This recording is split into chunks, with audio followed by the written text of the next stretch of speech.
আসসালামু আলাইকুম ওরহমতুল্লাহি ওবরাকাতুহ। রাজনীতিতে একটা নতুন মোড় খাইছে ডক্টর মোহাম্মদ ইউনূসের সেদিনের বক্তব্য শুনে। ওনার কথা হচ্ছে যে আপনাদের প্রত্যেকের রাজনৈতিক দলের বক্তব্য আমরা শুনব এবং শুনে জনগণের কাছে বলবো। জনগণের কাছে বলার পরে আমরা যেটা করব সেটা দুইটাকে সমন্বয় করে তারপরে আমরা আমাদের সিদ্ধান্তটা নেব। অর্থাৎ কাজ হবে ওইটাই যেটা ডক্টর মোহাম্মদ ইউনূস চাবে। তো এখন রাজনৈতিক দলগুলো একটা চিপায় পড়ে গেছে।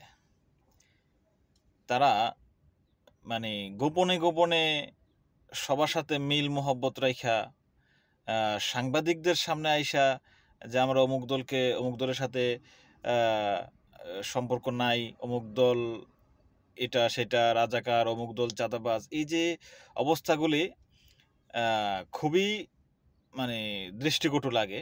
কিন্তু আবার যখন একসাথে মিলিত হয় বলে যে আমরা এক একজনের সাথে কোনো বিরোধ নাই, কিন্তু আসলে কিন্তু বিরোধ আছে। তারা পাবলিক প্লেসে বলে যে আমরা অন্তর্বর্তীকালীন সরকারকে সাহায্য করব, আবার যখন কোনো কিছু হয় তখন সে ব্যাপারে নিশ্চুপ থাকে। তারা বসে বসে তামাশা দেখে। তো এই জিনিসটা আসলে সাধারণ মানুষের মাথায় ঢুকে যায়, কাজ করে। এটা তো প্রফেসর মোহাম্মদ ইউনূসের মাথায় আরও আগে কাজ করবে। ইন্টারন্যাশনাল মাথা ওইভাবেই কাজ করে, ইন্টারন্যাশনালভাবেই কাজ করে। তো এই কথা শোনার পরে এখন অনেকেই রাজনীতির স্বার্থে, রাজনৈতিক সুবিধার জন্য বিএনপি জামাত কোনো না কোনোভাবে আওয়ামী লীগকে কাছে টানতেছে, কাছে টাইনা তাদের ভোট কালেকশনের চেষ্টা করতেছে। আবার সরাসরি ডক্টর মোহাম্মদ ইউনূসের বিরোধিতাও করবে না, আবার সাপোর্টও করবে না। এই অবস্থায় এই ডক্টর মোহাম্মদ ইউনূসের বক্তব্যটা একদম পারফেক্ট এবং সমসাময়িক হয়েছে। যে আপনারা কারা কারা এই সংস্কার চান, কোনটা চান এবং কোনটা চান না, এটা ওয়েবসাইটে দিয়ে দেওয়া হবে। পরবর্তীতে জাতি যাতে বুঝতে পারে যে আসলে এই কারণে এই সংস্কারটা হয় নাই, কারণ এই রাজনৈতিক দল এটা চায় নাই। এটা খুবই বুদ্ধিভিত্তিক একটা সিদ্ধান্ত হয়েছে।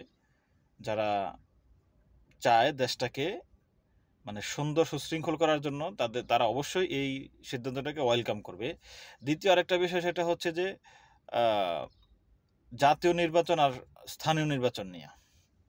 স্থানীয় নির্বাচনের বিষয়টা কি, এখানে যদি জাতীয় নির্বাচন আগে হয়, পরবর্তীতে যারা ক্ষমতায় যাবে তাদের ইচ্ছা মতো প্রার্থিতা দিবে।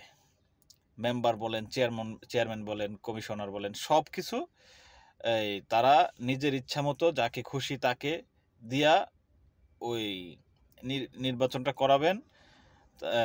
টাকা খাইয়া, যার থেকে বেশি টাকা খাইতে পারে তাকেই দিবে। এরকম ইতিহাস আমরা বাংলাদেশে দেখছি। হবে না যে তার কোনো গ্যারান্টি নাই, হবে যে এটাই 100% শিওর। তো এই অবস্থায় বাংলাদেশের প্রেক্ষাপটে অবশ্যই আগে স্থানীয় নির্বাচনটা দেওয়া দরকার। কোনো হাঙ্গামা দাঙ্গামা এগুলি কোনো বিষয়ই না।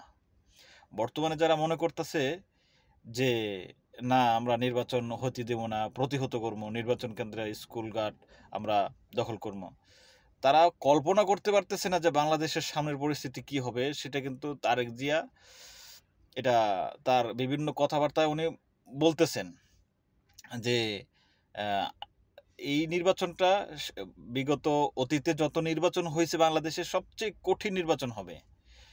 এখন আর আগের মতো হবে না যে আপনি 10টা গুন্ডা নিয়ে, 10টা হুন্ডা নিয়ে কেন্দ্র দখল করে ফেলবেন আর ওই দিক দিয়ে ভোট কাস্ট করে ফেলবেন।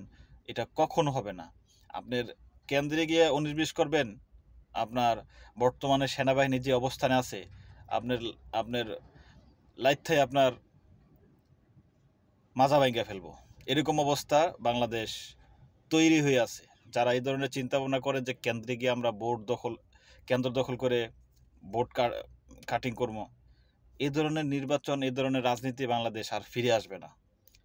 এটা খুব সিম্পল বিষয় যে বাংলাদেশের স্থানীয় নির্বাচনটা হইলে এটা দেশের জন্য ভালো হবে। দলীয় চিন্তাভাবনা থেকে মুক্ত হয়ে যদি একটু চিন্তা করেন তাহলে বুঝতে পারবেন যে এটা বাংলাদেশের জন্য ভালো হবে, খারাপ হবে না।